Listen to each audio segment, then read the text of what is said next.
So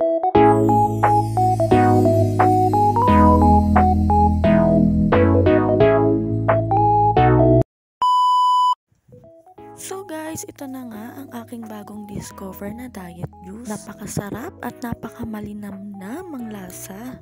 Hindi nga ito kagaya ng ibang juice na nakakaumay ang lasa. Kay Shippo ay para ka lang umiinom din ng mga ordinaryong juice. Napakasarap. Shippo apple juice ay dietary juice nga pala to mga B. Gawa nga ito ng Uglobi. 399 SRP nga nito. 10 sachet na sa isang pack. Sa isang sachet niya mga B, meron siyang 15 grams. Matitimpla nyo nga siya sa 250 ml na water.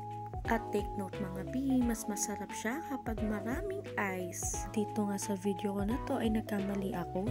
Dapat pala inuuna muna ang tubig bago ang powder para hindi siya mamuo.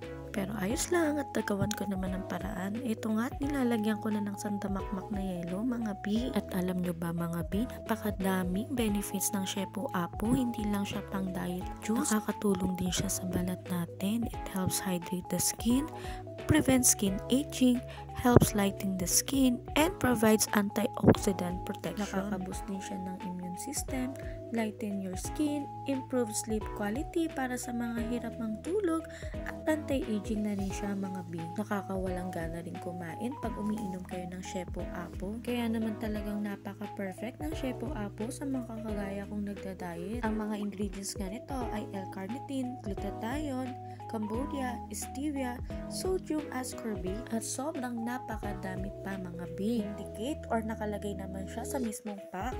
At nakalagay din dito mga B, important reminder, this is not a medical drink and should not be used to treat symptoms of any disease. So for short, hindi daw po gamot sa kahit anong uri ng sakit mga B. At mahigpit na ipinagbabawal din po ito na inumin ng mga nagbe-breastfeed na mommy at na mga buntis. Kaya na nga mga B, napakasarap at hindi nakakaumay inumin si Shippo Apo, kaya kailangan itry nyo na rin siya.